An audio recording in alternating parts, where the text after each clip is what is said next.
21 month old. That's right.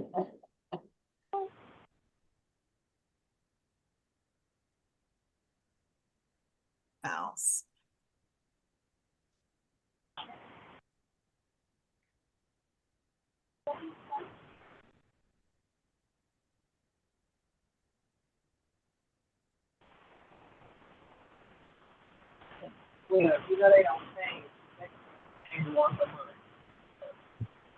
Okay, we are live. We do have 4. So we do have enough to get started. I'm gonna. All right. Let's get started. Good morning, good afternoon, everyone. It's August 15th. We're going to start the investment committee meeting for today. Sue, can you do a roll call for us? Angela Banks. Christina Bennett. Present. Lewis Cross. Present. Sheila Goodwin. Emily Hubbard. Shanice Johnson, she was not able to make it. Yvette Levy. Martell Mann. Present. Bobby Richardson. Present. Albert Sanders. Doris Walker. Present. Okay. So we have 5, so we have a quorum. Thanks, everyone. Today we have Gwilda presenting from Mariner. I keep wanting to say Anco. So it's her turn to report today, and we've got a couple of things on the agenda. Gwilda, I'm going to hand it over to you. Okay. Sue, is Edgar Lomax in the Yes. waiting room? Okay. Yes. One person, they might be together, but they are in the waiting room. Yes. Okay. We have Edgar Lomax today, which is your domestic large cap value manager that you all have had for a very long time. And they will be presenting today. We have seen some performance challenges, so it'll be interesting to hear what they have to tell us performance challenges compared to their peer group. So unless there's some questions, we'll go ahead and let them get started. I guess 30 minutes should be a good time frame to allow them to speak. Any questions or discussion from the trustees? I just want to ask, was they on our watch list? No. No. Okay. So this is just reintroducing the board and a little bit of education about them, Yes. because they've been on our portfolio for a long time. They have a very long time. Okay. I don't believe they're on watch. I'll double check, but I don't think they are. All right. We're ready. I'll let them in.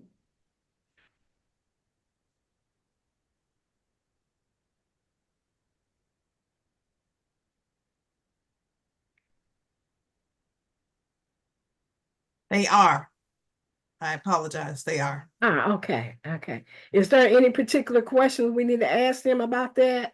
No, they should be coming forth with their explanation of their performance in the Okay. rolling time periods and the their peer group comparison. Okay. And good afternoon. We have representatives from Edgar Lomax on the meeting.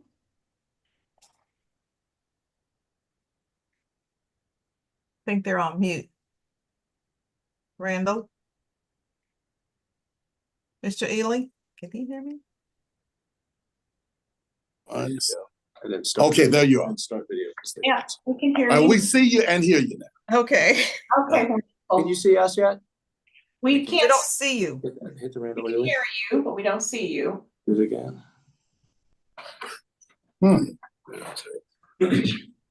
Oops. There we go. Oh, We are. can you see us now? Yes. Yes. Okay, good. Reminds me of that commercial used to say, "Can you see me now?"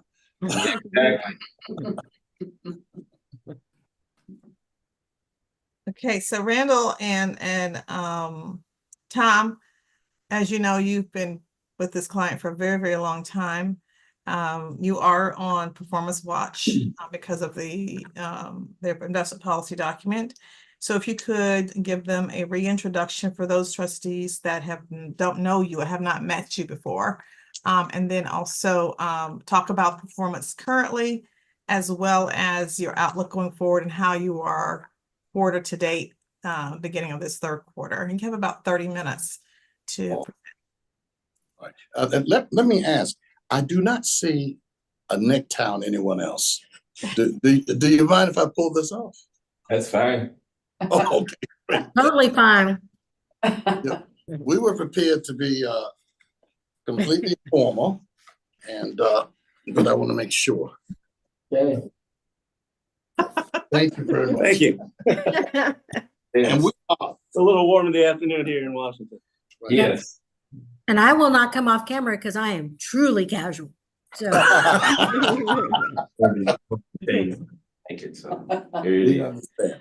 And I just want to start off, Randall Ely saying, I greatly appreciate the fact, not on watch, whatever, that you actually gave us business a little over 27 and a half years ago, and that we've had a chance to work with you for a significant period of time, obviously, but also through a number of cycles. In fact, this is probably the third since you've been with us, and you will see momentarily that it appears that our value style is coming back in. And I only say appears because we can only know what markets have done time-wise when they've done it. But you will see that the numbers are strong in the last year, and we think that the future bodes well. But and you have been seeing the name Thomas Berry in our reports over the years too, who's our Chief Operating Officer and also portfolio manager. So I've been portfolio manager of the company's life. And so I'll just say briefly, Gwelda, that we're prepared to go through the performance record, then show you the characteristics of the portfolio that we think should provide good returns going forward, of the type you have seen over the whole life of the account, as opposed to what's been a pretty lengthy period of growth markets now. And then if you are interested, our market economic outlook. And of course, we'll take questions at any time as we go along. I'll begin by directing your attention to page 3, where we've set forth the objectives you gave to us upon hiring the firm. And that is, you ask us over a 3 to 5 year horizon to meet or exceed the Russell 1000 Value Index and consistently rank in the top half of an appropriate universe of equity managers. The primary purpose of that, of the master objective, which is over a 3 to 5 year period, was to talk about a market cycle, was my understanding. We got this account in 1996, and the experience of all of us at that point had been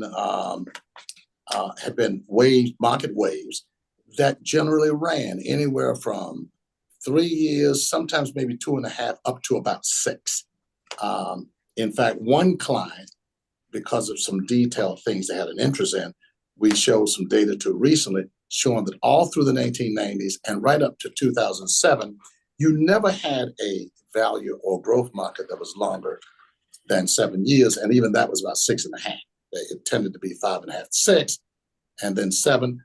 But you would have a market thrown in like 1973, 1974, when you had a value market. And it wouldn't be long before you would come out of that. And this would be a large value market. You would go either to smaller cap or growth.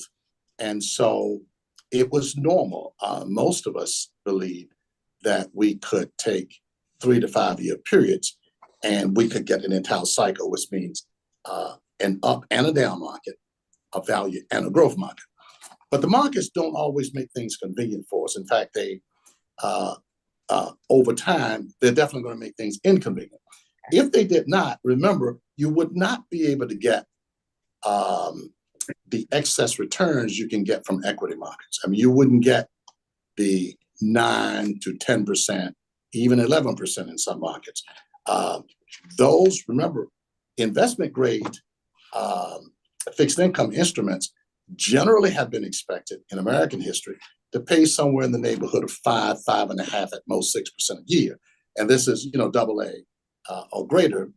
And investors, certainly trustees, fiduciaries, would stay invested in those kind of instruments, looking for low volatile, smooth performance to the extent that the market gave that to us. But the equity markets, they jump around based on fundamentals, but also human emotion.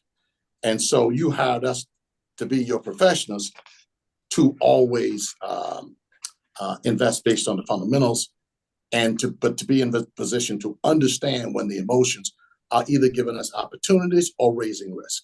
And we think that today is a risky time for large growth stocks. We're not arguing against growth stocks, but we're just saying at the same time that people are excited about them, particularly the Mag 7, that's when risk tends to be highest. To give you an example, at the beginning of last year, 2023, the Mag 7 were accounted for about 20% of the S&P 500. By the end of the year, they were 28%. There is no earnings number that really justifies that. That's primarily emotion. There is no doubt in my mind that when we get into an eventual recession and or bear market, that we will see that percentage come down. Some people say, but how do you know we will eventually get there? It always happens in history. It might take a little longer than normal. You can go back in American history to the 1930s when, and this is during the period that Graham and Dodds had published their book, Security Analysis. And most people think it was a value period because the book became so famous from that. But it was really a pretty strong growth period during most of that decade. And yet, eventually it turned. You know why? Because human beings eventually put so much money into whatever is the hottest sector that sooner or later there is exhaustion. There's no more money to go in. And then also economies, they go up and down. And with respect to value, when an economy eventually goes down, just mean the growth has slowed, or maybe it's beginning to decline. Then people want steady earnings. They want strong balance sheets. They want to know their companies are going to survive. So with that, after saying all of that, when you look at our performance, number one, we've actually met it. It says 3 to 5 year period. And when you look at the performance page, which is number 6, Tom will talk a little more about it. For the 3 year, we've just outright met it. For the 5 year, the 3, the 5 year, we're running behind, and that's just you have the longer growth period in there. But for the 10 year, we're running ahead, and remember that includes the 5 year. So it doesn't bother us. You hired us to be long term. Doesn't bother us that during a shorter term period, which the 5 years is against the 10 year, you had an underperformance there. When you go through the rest of the periods in the table, you see outperformance of value. And we can talk about any other periods you may be interested in once we go along.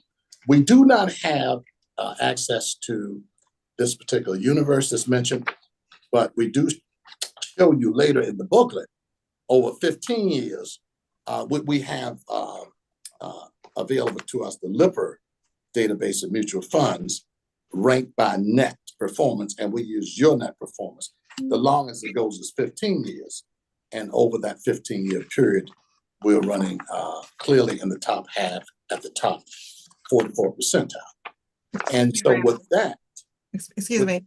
I see you have here through 7/31. I think, well, the numbers that we're reporting on, we do have a flash report, but what we're reporting on in their performance book, where we actually make the measures regarding performance is actually 6/30. Okay. So there's a little bit of a time differential here.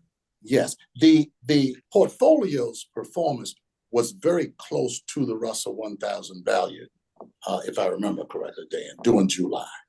So Tom Murray actually prepared the booklet and just automatically brought it up to date to the last. But and I apologize, we should have asked that. But the performance numbers were very close to the Russell 1000. So I don't expect there to be a great difference in relative numbers or even relative performance in a universe. So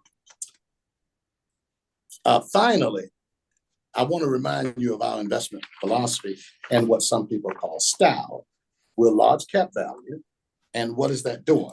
You ask us to basically be your anchor in whatever market environment was thrown at us. And to do that, we buy companies meeting the following criteria. Generally, strong balance sheets. That means little debt, lots of assets, with ideally much of those assets being liquid. We want companies that don't need the government or any other party to regularly bail them out of trouble. And in fact, in difficult periods, our companies usually will suddenly end up with a second business, whatever their core business is, plus they can actually provide credit to others because their balance sheets tend to be so conservative, very little debt and cash. And secondly, we want a long history of dependable earnings. So these are companies that generally have been providing needs to the society as opposed to recently designed products or wants, if you will. And so they are the utilities, the banks, the healthcare, etc. The consumer staples. People have to buy those basic things. And even in a recession, some people will refer to their products and services as inelastic in economic terms. And though in recessions, we will often find there is very, very little truly inelastic, but the elasticity, if that's important to anybody, is much less. People are going to still buy salt. They're going to still buy medicine. So you don't have the earnings historically. They are not just completely falling out of bed. And you can see that in the returns in 2022. 2022, when interest rates were going up sharply, and most investors thought we were about to go into an outright recession. And they were afraid. The Russell 1000 value fell by 7.5%. S&P 500, by the way, was down 18%. And during the depths of the market, of that bear market, S&P 500 was down in the 20-something%. And one of these days, it's going to return to a more normal bear market, down 30 or more percent. Well, in that market, when the Russell 1000 value was down 7.5%, your portfolio was actually flat. It was actually up 0.04%. And at no point during the year 2022 was there any issue about whether the value of your portfolio was actually going through destruction. And so we have seen that as a part of the job you ask us to do, which is to get you, it's never going to be smooth in equities, but to get you a relatively smooth performance where you can look at us as your dependable portfolio that's going to be there and keep paying over long-term periods of history that 9%, 9.5%, even 8.5% if that's what the market is giving, without worry about whether or not you're going to have to go through some restructuring of the benefits paid out to people.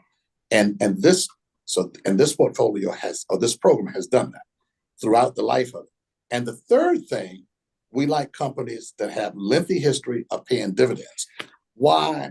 Because older companies that make the large cap indexes, the Dow Jones Industrial Average, S&P 500, Russell 1000, those companies, they've been around for a while, and those managements, they know what kind of business they can do, what kind of earnings they can expect. And one of the firmest ways the management tells us what they think is through the declaration of dividends. Because on the whole, they try to declare payments that they feel will not be more than half of their expected earnings, and their conservatively expected earnings over the next year and foreseeable future. And then finally, we want stocks that are bought at cheap prices relative to earnings or dividends. Because that way, when we eventually get into a traditional bear market or recession, then we don't have to, worry about looking at you and saying we thought everything was different now. We thought we lived in a world that the companies don't need to have to meet the standard definitions of strong balance sheets, have low debt to equity. Because after all, if they get in trouble, the government will bail them all out, like it has done the big ones, for the last 15 or so years. So we still run a portfolio that we don't depend on that factor, and we keep strong companies. With that, I'll turn it over to Tom to go through the performance, and then we'll wrap it up showing you where we are and take questions. If you Sure. Thanks, Randall. Well, good afternoon.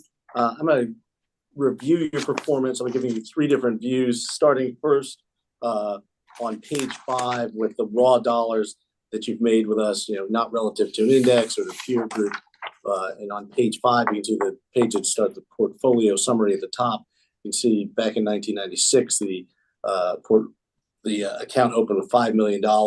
Since then, if you see the middle bold line, total investment results have been $79.5 million over that period, allowing you to have net withdrawals of $15 million and still have an ending value as of July 31st of over $69 million. Now, next I'm going to show you what this performance looks like relative to the index on page 6. Randall already previewed this, but you can see here the numbers are as of July 31st, and starting at the top we have the 1 year, and then going down 3, 5, and then the longer term, the market cycle.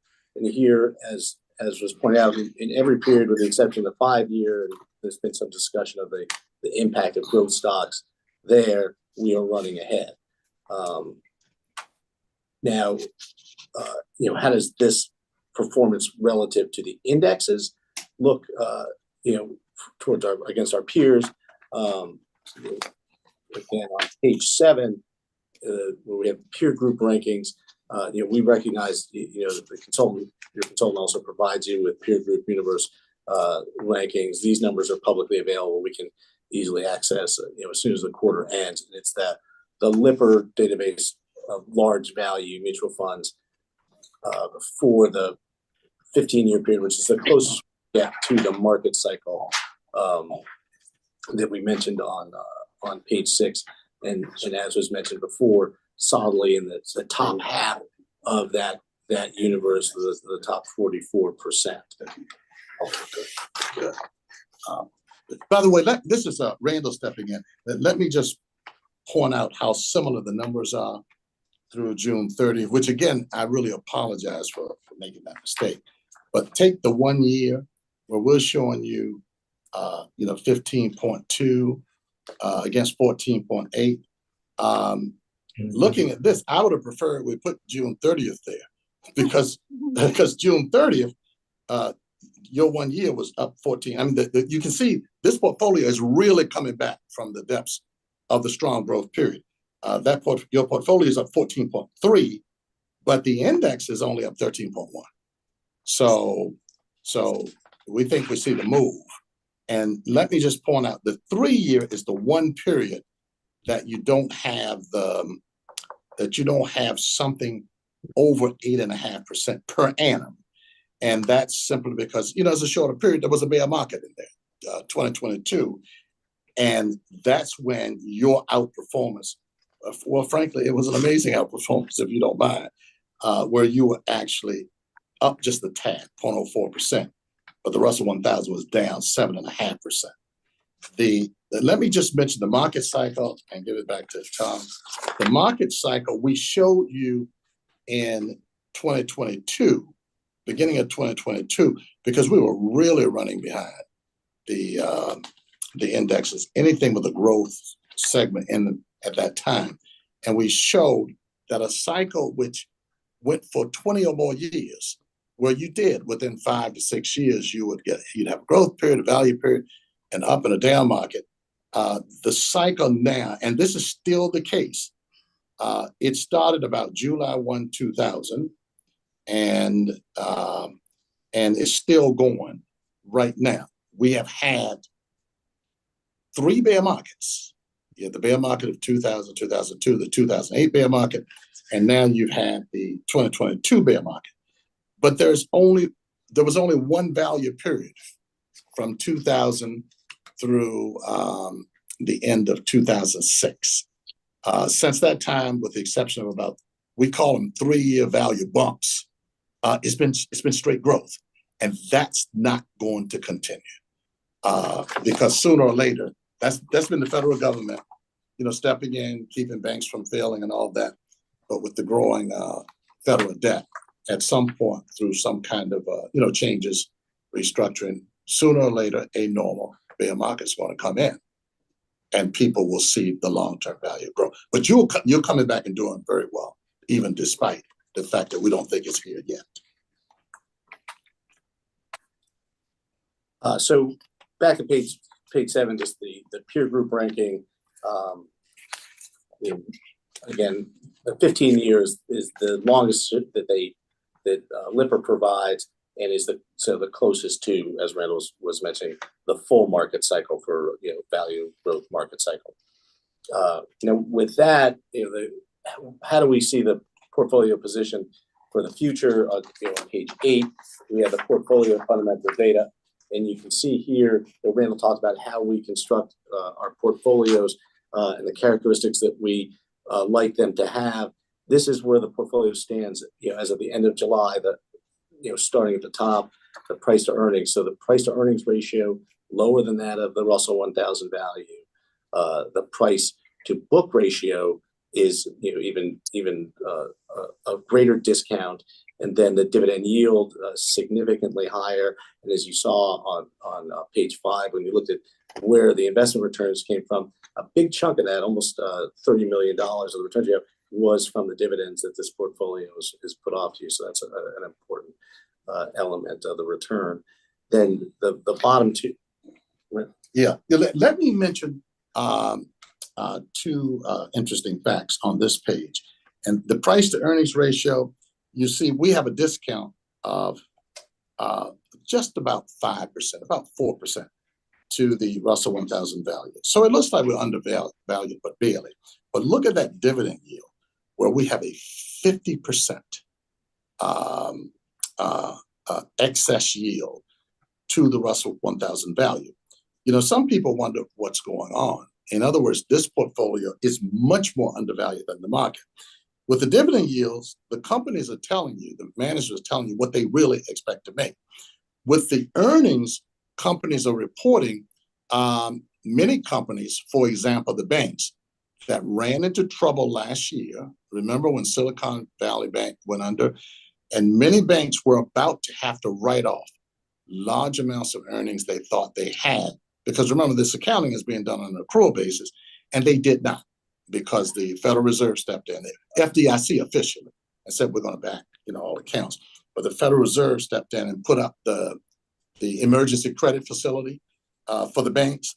And so we are still sitting with those banks and some other companies too, holding assets from accumulated earnings that there is a question as to whether or not eventually there need to be more write-offs, which will have an impact on earnings in the future.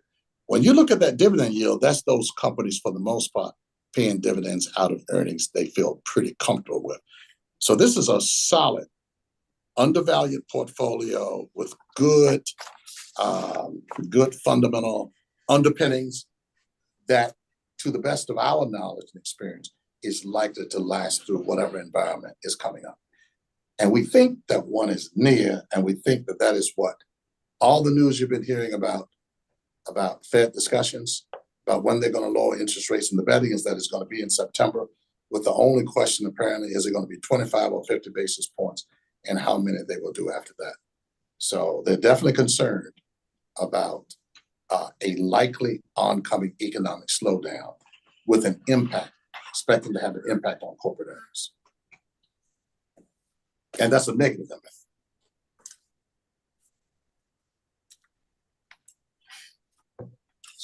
So let me ask, do you have any interest in our market our economic outlook and as to how this portfolio would fit? Yes. Give us a brief on your outlook going Oh, forward. okay. All right. At this point, we can all see, from the CPI yesterday and the PPI the day before, inflation is declining. And the economy also has been slowing. If you look at the GDP, the official number last year, the GDP grew by 2.5%. So for this year, we've had 2 quarters. The run rate is 2.1%. And clearly, the Federal Reserve and any number of private economic groups or groups of economists are concerned that the economy could, as the saying goes, fall off the cliff. That we could go from a 2.1% growth rate to all of a sudden a recession, meaning any kind of a decline. And that's why there's so much jawboning is going on, trying to get the Fed to lower rates. Well, we think the Fed's going to lower rates as long as they can, but we think this time around that inflation is likely to be an apparent problem a bit earlier than the last time around. There's more government debt, and of course, companies are still trying to work off some of the excesses they went through during the growth period when all of the government stimulus was out there with the pandemic. As a result, even with the Federal Reserve stimulus, we expect an extended period, and I said this back in 2022, but we think it's as true today as ever. We expect an extended period like the 1970s of slow economic growth. Doesn't have to be a recession. And that in this environment, our large value companies, we expect to do well because they're benefiting from dependable profits. They're putting out basically the needs of society. And this is nothing against the other goods and services being put out. But if people have to pull back on the credit cards, and we know credit cards at historic levels right now, debt at historic levels, when people have to pull back, they're probably going to buy less of what they've been buying more recently, whether it's cell phones or AI products or whatever, and just buying less. Those companies that make money, but by their earnings not growing at 35% or more a year, then all of a sudden, the price of those companies is more likely to adjust like they did in 2000 and then again in 2022. What most people do not realize is that in 2022, this is only 1.5 years ago, the Mag 7 fell as a group about 50%. And remember, we were pulled out of that bear market very quickly. So we could go back eventually to a 2001, 2002, when the big growth stocks of that period fell anywhere from 60 to 80%, depending on the particular name. Our companies also have low debt, so their survivability, for the most part, should not be a problem. And finally, they were bought at cheap prices, which means we can actually see some up moves in a down market or much sharper or much less sharp declines. And you saw that in 2022 with your portfolio when it didn't go down at all and actually even went up a little with the market falling sharply. So I hope you found that helpful.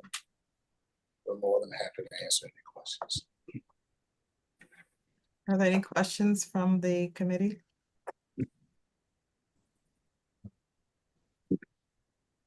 Okay. Okay. Well, And we'll check. I had a quick question. Sorry, this Okay. is Christina Bennett. I had a quick question. So the economic downturn is coming, right? I mean, corporate profits are going to go down. Rates are going to go down maybe in September. Hold on, I'm sorry. I said I have a 2-year-old here. Oh, that's all right. He's learning the business, he or she.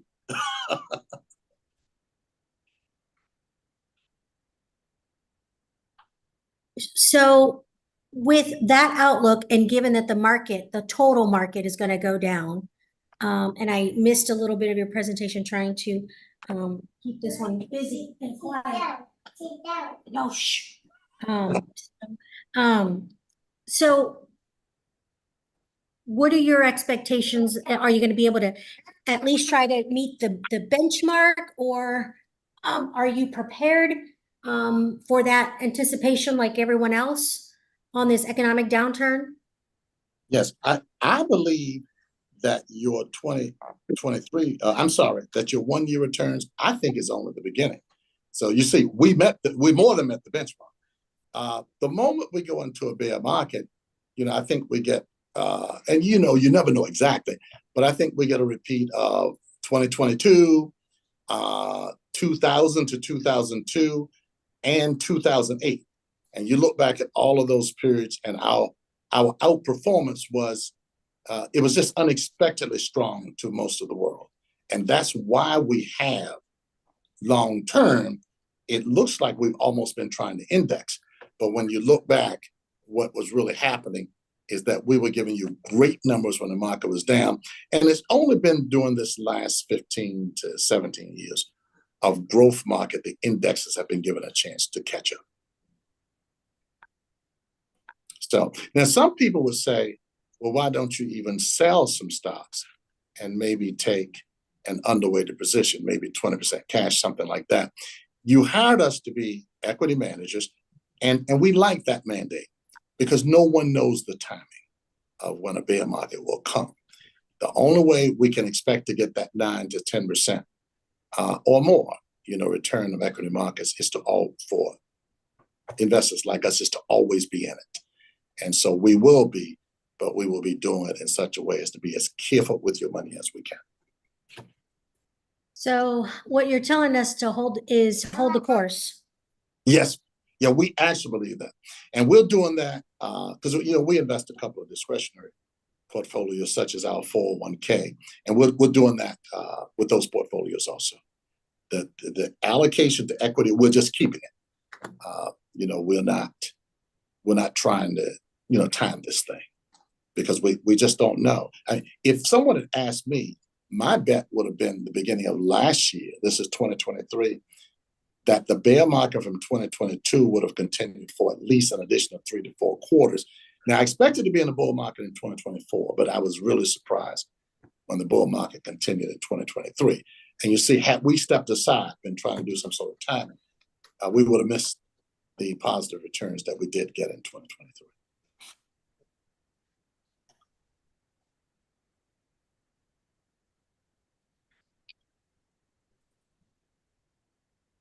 Any other questions? Okay. With that, thank you both. Thank It's a you. pleasure. Thank you all. Very much Appreciate pleasure. the opportunity. Feel free. Any other questions? We're here and ready to do. And if you want us to do anything differently or whatever, feel free. And we'll ask next time exactly. It's okay to have the updated. It's just that when they're looking at your numbers versus our performance report, they don't line up. That's all. Yeah, exactly. But as you can see, we weren't trying any tricks No. that one year was considerably better at June 30th. So we just brought you up to date since we had it. So what I would, I guess that the overriding thing here is you may not capture everything on the up markets, but you will protect during down markets, which over the long haul actually will allow you to outperform. Yes, and we have done that for 27 and a half years. And until 3 years ago, we were running well ahead life of the account because the growth period hadn't been so long. And there's no doubt in my mind that time will come again. All right. Thank you both. Thank you. Thank you. Thank you. Thank you. Joining us. Thank you all so much. All right, then. It's a pleasure meeting all of you. Somebody has a hand up. Yes. Whose hand is up? I thought I saw a hand raised. Oh, well, hang on. Did he say somebody's Yeah, hand? it's Robin's hand. Oh, I see. That's right. We just turned it off. Okay. All right. Yeah, good seeing you again. All right, good seeing you. Bye. Good evening.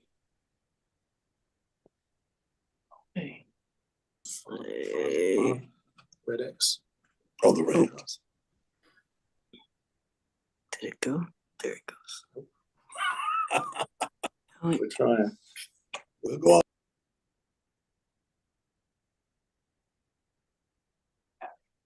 Okay. Okay, I think they're out of the meeting. Any questions before we get moving in our performance reports? You mentioned that your number do not match with his numbers? He has his report, if you saw, his returns were as of 7/31. Right. We have the flash report, but when it comes to universe comparisons are through quarter end. So he has 1 month ahead, and you'll see the differential. He's correct. It's not that much of a difference, but the numbers aren't, I thought they were going to bring the 6/30 numbers Mm-hmm. and maybe verbally talk about what happened through the end of July. But he brought the returns as of 7/31 for their full performance period. So he brought a higher number. No. The numbers were good. No, his numbers for 6/30 were good. It's just that they don't match what you all will see in our quarterly report. And the universe comparisons, he's doing a Lipper mutual fund comparison, whereas our stuff also had separate account managers. So we only can get those numbers quarterly, which would be June quarter. Okay. And you'll see in our report in a few minutes that that's where they're falling short is versus the universe. Okay. Is that one of the reasons why they're on the watch list? Yes. Okay. Plus your policy is 2 years returns rather than 3-year returns, Okay. which is a little bit of an odd cycle. And I think that's because you had some managers that had a shorter time period and you all wanted a shorter measuring time period rather than the typical 3-5 year performance measures. Okay. Okay. I think I met Tom at the conference. Yeah, I think he was at the NAS conference. Yeah, I met him at the conference. Okay. Okay. Yeah, and I think there was a time a few years ago where the system did give Edgar Lomax more from one of the managers that went out of business. So I don't know that he really represented that on the graph where, Over the money? yeah, we gave him 5 million and now he's worth this. I think, I don't know the exact number, I'd have to go back, but Okay. pretty sure there was money that was given to them that helped them get to the number that they are today. Okay. Well, even with the $5 million, they have made quite a bit from Yeah. their initial amount going in back in 96, I think it was. Yeah. Yeah, 27.5 years, yes. Yeah. Okay. If there are no questions, I guess, Christina, I turn it back, or do you want me to go ahead and move into the report? Yes, I'm in the middle of a paint fight here. Please move to the report. Okay. Well, I did want to, before you start, did you want me to put the Jaws music on for this We can- report? Yeah, I think I'm good this time.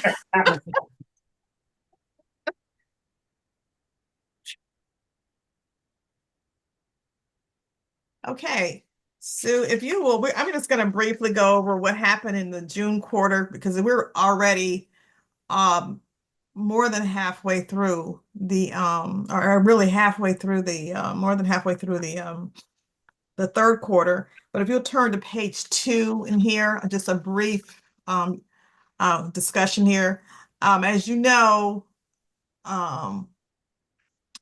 the Fed actually, as Mr. Ely said, they're still on a trajectory of holding rates steady during the second quarter.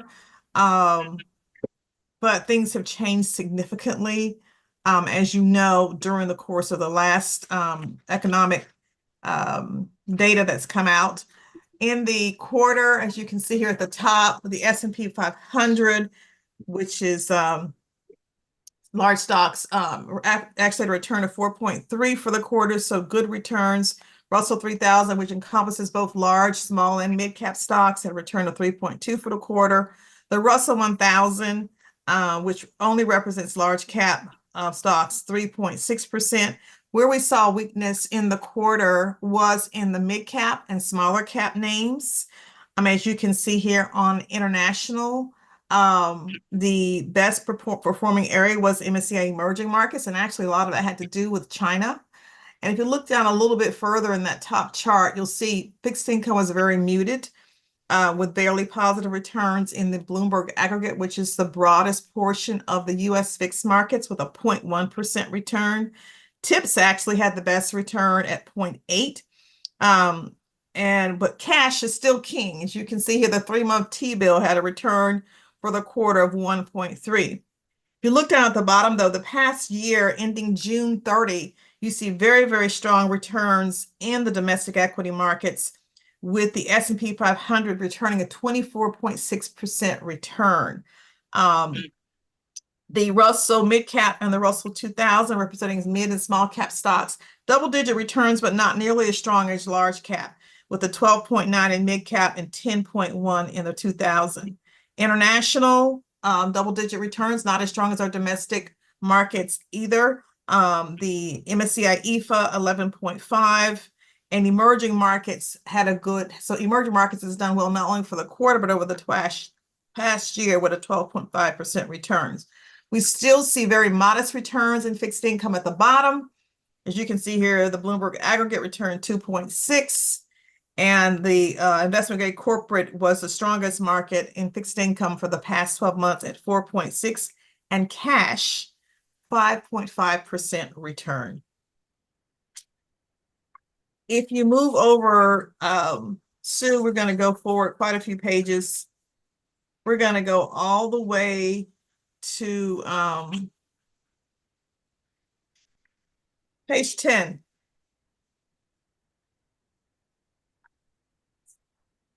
I think Is that the one you want? no, go one more page. There we go. At the bottom of this page, we're actually going to see this changing. And when we come, you don't have it in this report, but the next report, you'll see it changing. At the bottom of this page is what we call the yield curve. This is inverted. When I say inverted, that means that as you see, the shorter time period returns are higher than the 30-year bonds. As you can see, the 1-month return is showing 1.5, and that's that gray, that line there. You see, for all time periods, the shorter the time period, the higher the number. The 30-year, as you can see, the numbers are lower. This is unusual. Typically, we look for the longer term numbers to be greater than the shorter term numbers.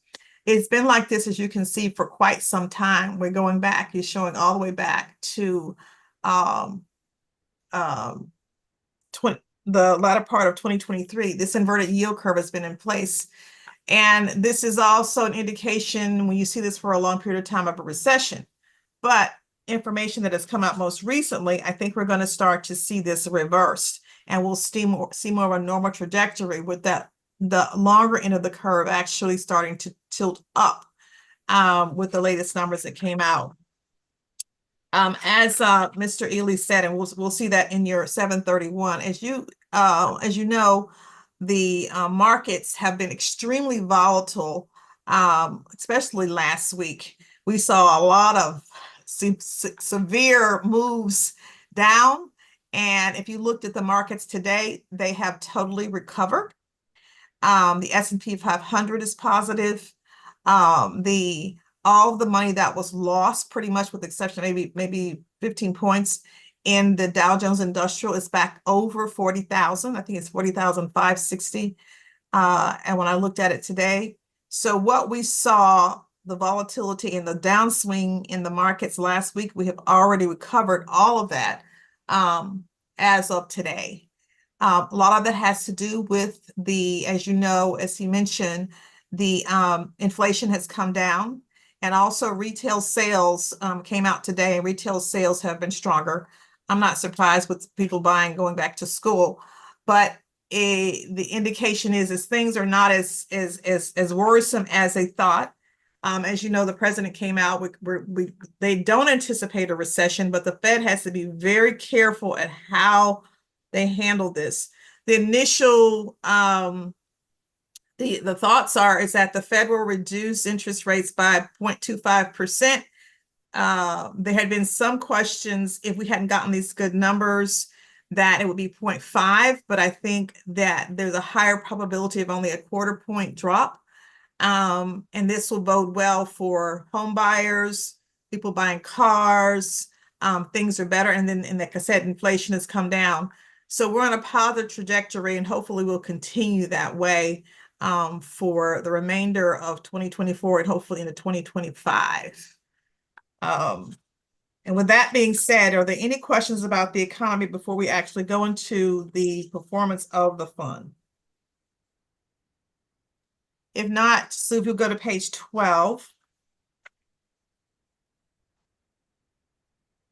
Okay, this page, as you know, this is your asset allocation. The gray bars represent the minimum and maximum amounts or percentages for each of the portions of your fund. The inverted triangles actually show where you're positioned as of 6:30. And as you can see here, every portion of your fund is within the target range. You see a little bit of, you see some, they're not quite right on target for global equity. Core fixed is a little below.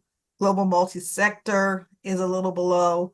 And total hedge funds is actually significantly above its target. And private debt, which we've been trying to ramp up, actually is below its target. But they're all within the target ranges. And as you know, asset allocation is the strongest predictor of how your fund will perform over time if you stay within the target range for each of the portions of the market.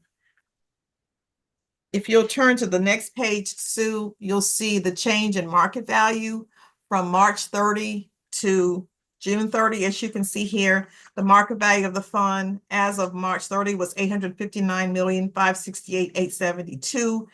And the return, the market value as of June 30 was $846,131,463. We'll turn to page 14.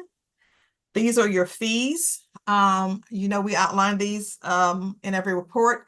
And looking at the fees, all of your managers are in really good shape as far as how, you know, the numbers, and actually some of the managers are actually, their fees are very aggressive, but you have, as far as being very good, you have very competitive fees with all of your managers. And that continues over onto the next page. And if you'll turn to page 16, all of your managers are pretty much in line. Systematic is only 3% off of your mission goal. As you can see here, all of the other managers that are shown on this page are meeting or exceeding what you are asking for in brokerage commission with respect to minority, women-owned, and disadvantaged business enterprises. So all of that, a lot of managers, they're doing what you've asked them to do with respect to brokerage in this account. Now, Sue, if you'll turn over to page 18. This is the total roll-up at the bottom of the page 18 at the bottom. The next page over has the totals. There we go. Okay, as you can see, this shows your cash flows. That last gray line at the bottom shows the cash flows from the end of beginning of April or the end of March to the end of June. As you can see here, the starting market value had contributions of almost $8 million, distributions of $25.9 million, management fees of $133,983, other expenses of $25,760, capital gains of $4,670,528 to end the market, your ending market value at $846,131,463. So you had a lot of distributions that occurred in the second quarter of the year. If you will turn over to page 26, we'll actually get into the performance. Okay, for the quarter, you can see at the top of the page in gray, the composite, the roll-up of the whole fund was a positive 0.6%, which ranked 78th, not as strong, and we'll see where the weakness was as we look down the page. On a one-year basis, 9.8%, ranking of 75th. The 3-year ahead of the policy index at 2.6 versus 2.42. The 5-year numbers are right in line with the policy index, and the since 1997 December exceeding the policy index at 6.81%. If we go down the page, we can see where the weakness occurred. If you look here, you'll see the total domestic equity return versus the Russell 3000 is 0.6 versus the Russell 3000 at 3.2. So your weakness came in domestic equities, and you will see what I'm talking about as we go through the managers. The large cap core, as you know, is indexed. So I will not comment on the index funds. So they basically mimic the benchmark that they are benched against. The one thing I will say, if you look at that Mellon stock index fund, is you look at the rankings. That's a little number in parentheses there. You'll see that in large cap core, the active managers actually don't do as well as a passive index. That's part of why we have this index. Anything below 50 means that they're doing better than the median manager. The only period there where you see the median manager is doing better than the index is in the 1-year period and since inception. So as you can see, indexing that portion is the most efficient way of accessing the core portion of large cap in the market. Now down the page, you'll see Edgar Lomax. This is 630, so the number's a little different. As you can see here, what I will say is for the quarter, they actually perform less negative than the Russell 1000 value at a -2.4 versus a -2.17. The 1-year number, as he said, they're better than the Russell 1000 value. The 3-year number, they're better than Russell 1000 value. He talked about their weakness in the 5-year number, which was basically in 2023. The 10-year number exceeds the Russell 1000 value, and their since inception number is slightly above the Russell 1000 value. Where they have fallen into your watch category is the number in parentheses. Albeit they're beating the Russell 1000 value in most time periods, which is the market benchmark, they are not keeping up with other large cap value managers. And part of that is the fact that they are what is a very defensive, very contrarian, deep value manager. So this universe encompasses all types of value managers. So as a result, their rankings, as you can see here, are 3rd and 4th quartile, which is why they have landed on watch within your fund. If you'll move over to the next page, page 27, we look at large cap growth. And as you can see here, remember we took part of the large cap growth portion of the fund and indexed it in that Mellon piece. And then the other part we did with TCW. As you can see, this is a good combination because you have access to the large cap growth index, which has run very, very strongly, as you know, over the last few years, last 3 to 4 years. But TCW actually has held up in what has been a very difficult time for active managers to beat that Russell 1000 growth. And this quarter, albeit they're below the Russell 1000 growth, you picked it up in the index, they still rank 30th or did better than the average managers in that universe. The fiscal year-to-date number is strong. The 1-year number is strong. Where we see the weakness is in that 3-year, 5-year number. Their longer-term numbers, albeit not as strong as the index, they have ranked well in that long-term period at 16.14 with a ranking of 51st, right at the median manager. A lot of that has to do with, as we've discussed in the past, the concentration in the Russell 1000 growth by the Magnificent Seven stocks that have had outsized returns. And what you will see going forward is some of the large cap growth managers starting to do better than that index, because we did see some corrections amongst some of those stocks in the most recent time periods. Remember, I mentioned in the beginning that small cap and mid cap had a tougher quarter. We go down to the next section where you've got those managers illustrated. You can see here Westfield had a return of -4.54 versus the Russell 2000 growth at -2.92. So weakness in that particular time period. Not concerned about this manager long-term, because if you look at the 1-year number, the 3-year number, the 5-year number, the 10-year number, and the since inception number, they have exceeded the Russell 1000, they have exceeded the Russell 2000 growth in all of those time periods measured, and benched better versus their peers, or done better than their peers in every time period measured except for the most recent time periods. And we want to look at the longer term numbers. So Westfield has done their job in that small cap growth area. The offset to that is your Russell 2000 Value Manager, which is systematic in a tough market for value as well as for small cap value.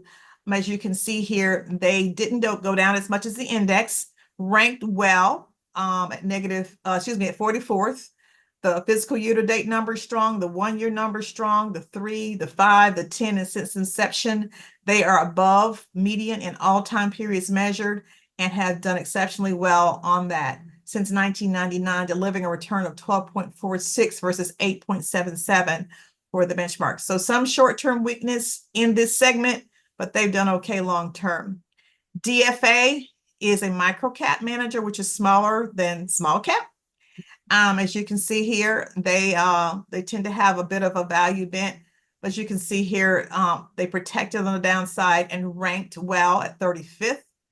The longer term numbers for this manager are also strong versus the micro cap benchmark as well as the peer group. That rounds out the domestic markets, which I told you is where your weakness was. And now we go into your developed international. Fidelity is your international growth manager. As you can see here, they actually exceeded the return of their benchmark and ranked well at 32nd. The 1-year number, the fiscal year-to-date number is a little bit less. The 1-year number is strong. The 3-year number not as strong. The 5-year number, 10-year number, and since inception are all strong versus their custom benchmark, with some mixed performance versus their peers in that same time period. Now, Causeway is your value international manager. As you can see here, they did well this quarter with a return of 1.54, exceeding their custom benchmark. And if you look across, the only time period where they're showing some weakness is in that 1-year time period, 11.3 versus 13.75.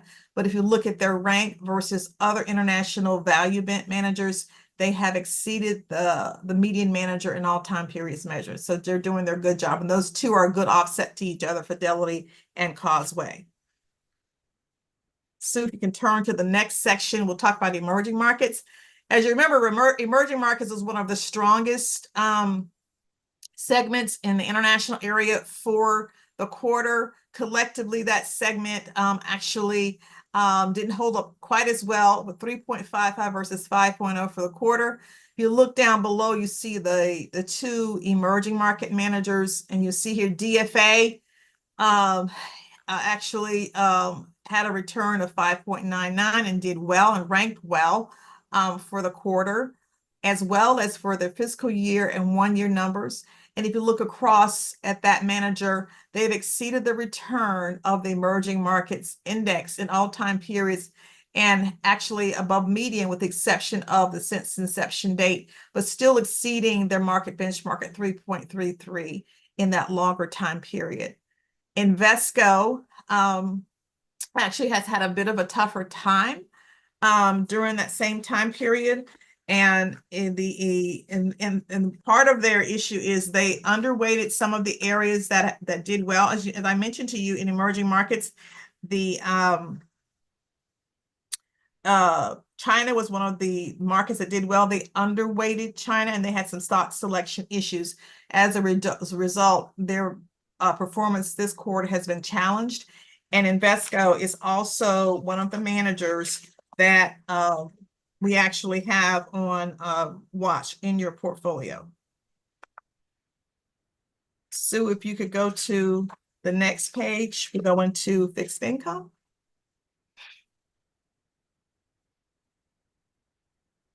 Okay, fixed income. Your domestic fixed income manager or segment actually did well. The total fix is where you encompass actually your fixed income period did well. As you can see here, the core portion, which is managed by Manulife and Ernest Partners, both of these managers during the quarter exceeded the Bloomberg aggregate and both ranked well, bringing that segment up to a 33, which is better than most core fixed income managers. If you look across the board with Manulife, you'll see here that in muted returns in fixed income, Manulife has held up and done well and exceeded the benchmark, as well as done well versus their peer group. You see the same thing here with the exception of one time period for Ernest Partners. Ernest Partners actually has held up, but they didn't hold up as well versus their peers in the 5-year time period. But they've exceeded their peer group in all other time periods and exceeded their Bloomberg aggregate in all time periods measured. And you've had them since 2008. Opportunistic fixed income is the next segment here. Loomis sales, as you can see here, did well. The TIPS was, as you remember, I mentioned TIPS was one of the better parts of the market. TIPS, your TIPS manager did well versus the index, not as strong versus other TIPS managers. Your global opportunistic fixed income manager, Neuberger Berman, actually did better than its benchmark, but did not rank well versus their peer group. This section of the, Jeff and I've talked about this segment. And as you can see here, the Lazard emerging EM debt actually has had a very, very difficult time, not only for the quarter, but long term. And Jeff and I are discussing maybe some consolidation in this area. We'll be coming back to with some recommendations in this opportunistic fixed income portion to see, because we're not seeing the returns that we'd like to see from this whole segment, specifically the Lazard EMD. Whether or not we'll continue with that manager or not, we'll have some discussions with you and meetings forthcoming. And then the next page has your PIMCO All Asset Fund. Not a strong quarter, 0.28. The numbers are more muted. The longer term numbers are actually pretty strong. If you look at the 5-year number, the 10-year number, the since inception number, this manager has delivered on the long term. Shorter term, not as strong, and not as strong versus all asset managers or global asset allocation managers. They're not as strong versus other global asset allocation managers. And then your hedge fund. Hedge fund is actually held up for the two managers that actually have significant assets left with you, Whitebox and Grosvenor. As you can see here for the quarter, they both exceeded their specific benchmarks. Both for the quarter, the 1-year numbers, 5-year numbers, the 3-year numbers, the 5-year numbers, they both delivered returns in excess of their indices over a longer period of time. So that particular segment has added value to the total fund returns for the fund. Next page is the real estate portion of your fund. As you know, we have put in redemption requests for both the Trumbull Property Fund and the UBS Trumbull Property Income Fund. Interestingly enough, this particular quarter, the property fund actually underperformed the Odyssey, but on a longer term basis in what has been a very, very tough market, that particular fund, as expected, has not done well. And that's one of the reasons we put in for redemption. On the other hand, the property income fund, in a very difficult market, as you can see here, they have actually done better than their peers, as well as versus the Odyssey in those short-term and longer-term periods. But both of these are in redemption, and we do have the option to reverse or stop the redemption if we decide to keep them. But at this point in time, they've actually given us a very competitive fees during this time period. Yeah, and Gwilda, we actually, to get those fees, we did come out of the redemption queue. Oh, you did come out of the queue. Okay. Yeah, the trustees voted a couple of meetings ago, so we are no longer, and it was actually just the TPF fund that we had requested redemption.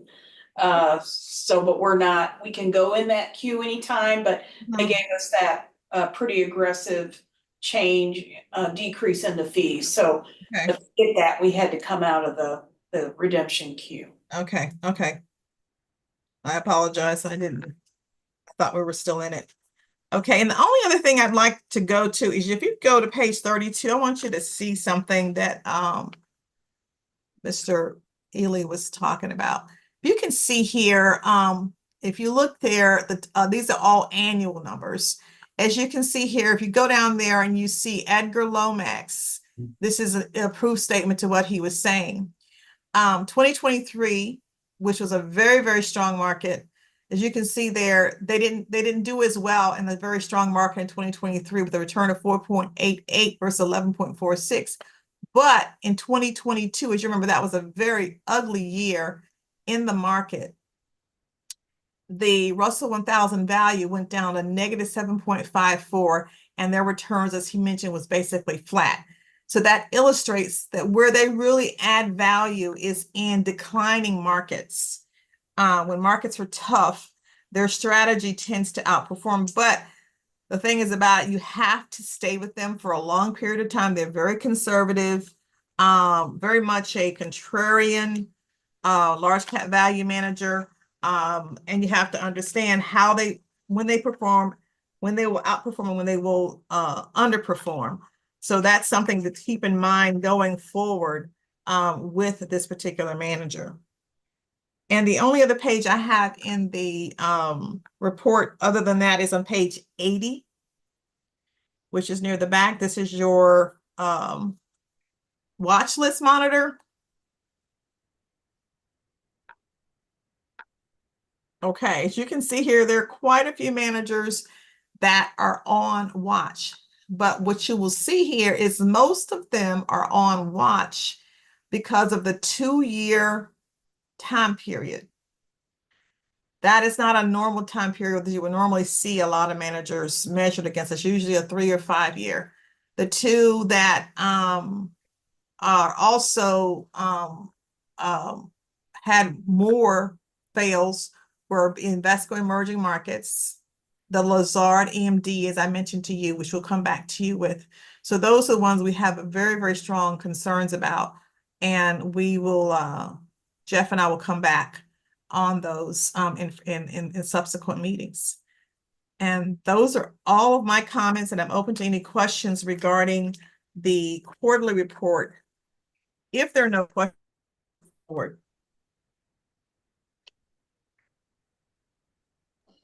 I have no questions. Oh, well, you had an easy one today. Yeah. I normally get the ugly ones, right? Right. Right. I was ready to put the music on any minute, but I didn't have a chance. Okay. If there are no questions, so if you can bring up the July flash, then we'll go to page 1. That's all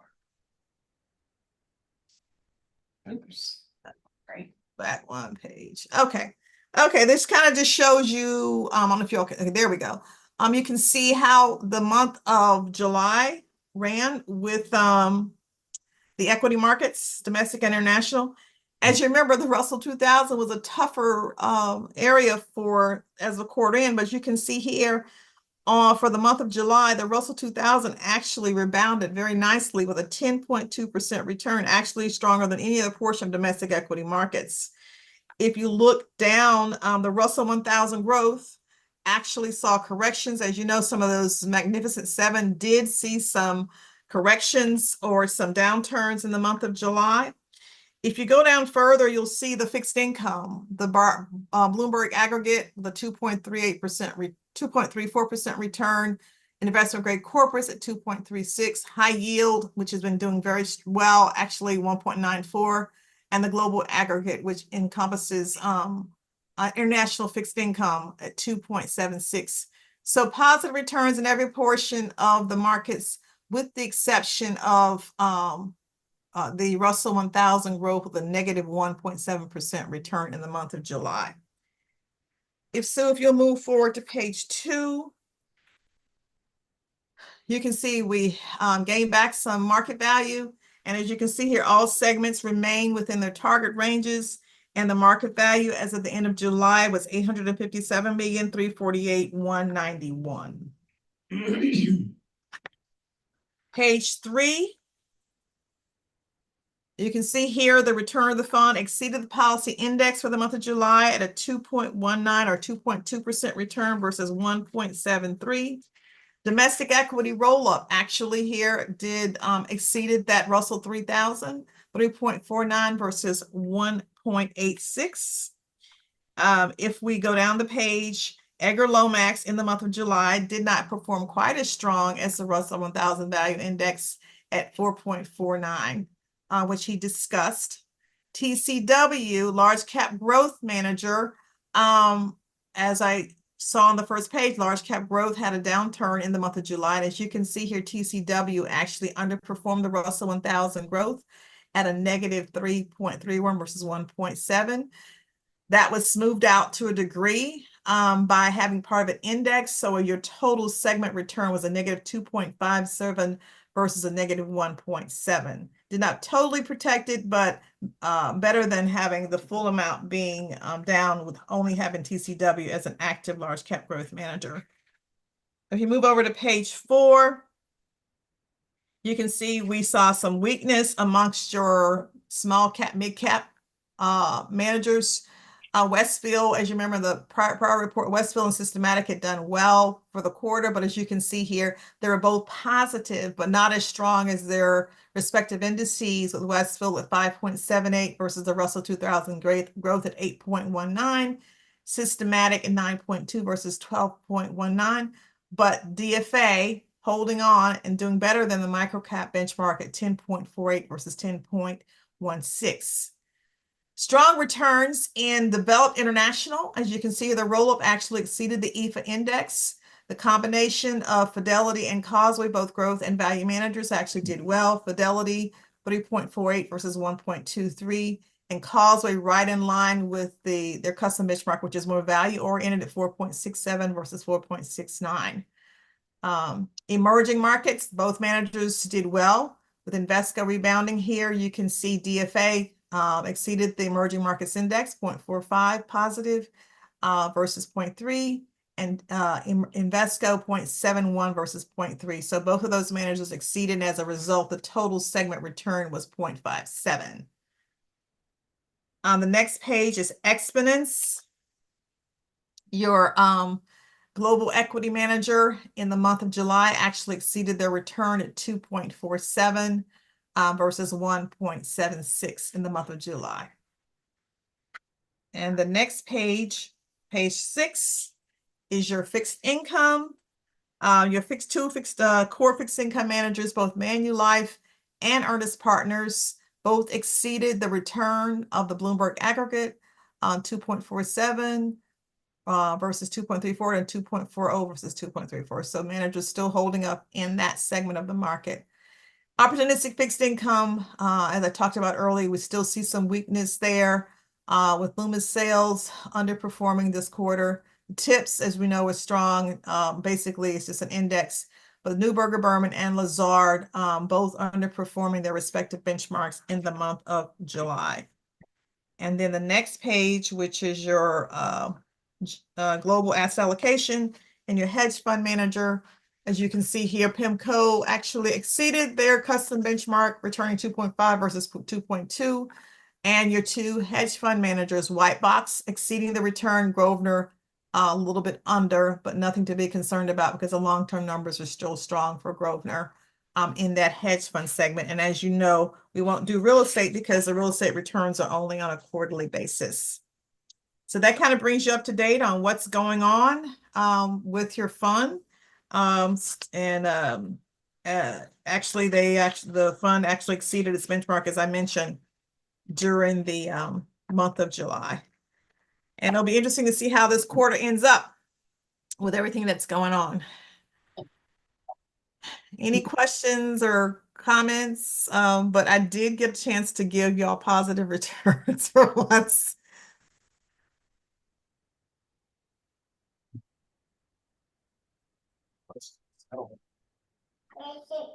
Great job, Welda. Bob, Gwilda. Thank you, Christina. Mhm. Well, you said that you and Jeff will address the Zard issue at a later. Yeah, he and I have been talking about that portion and we should come back to you at the next meeting with some discussion on that. Okay.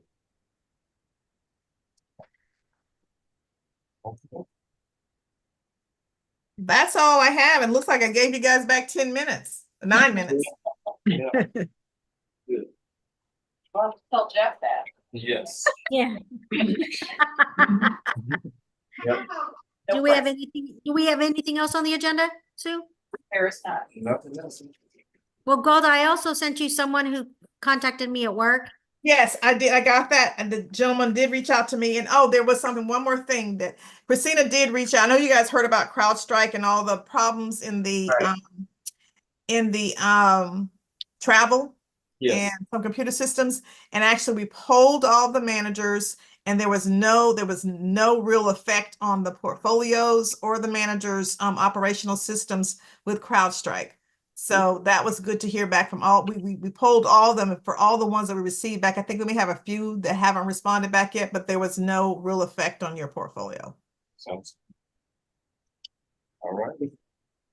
Yes. And Gwilda, forgive me, but sometimes when they reach out to me, they think that the city can do something, but they cannot. And I don't know. Sometimes when people cross where I've met them, if it was at NASP or it was at work, so they quickly close our window out at City Hall because we can only do short duration fixed income. Right. But I hadn't heard of the firm, so I didn't know if you had or not.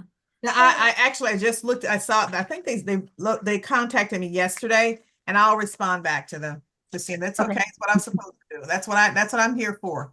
Send them my way and I'll I told them it was I'll address them accordingly. All right. it was venture capital. I believe it was venture capital and We're VC. and I told them that, we had already done our allocation and we weren't looking for anything in the near future. Right. But I just wanted to let you know. I Okay. appreciate it. No problem. Hearing there's nothing on the agenda, can I get a motion to adjourn? I would Make a like to motion make to a ad- motion for adjournment today for the investment meeting. I second that Second. emotion. Been properly moved and second. All those in favor, please say aye. Aye. Aye. Aye. All right, everyone, enjoy your evening and I appreciate it. Thank you. Thank you. Paul. Thanks, Paula. Bye-bye. Thank you. Thank Thank you, you. brother. Yes.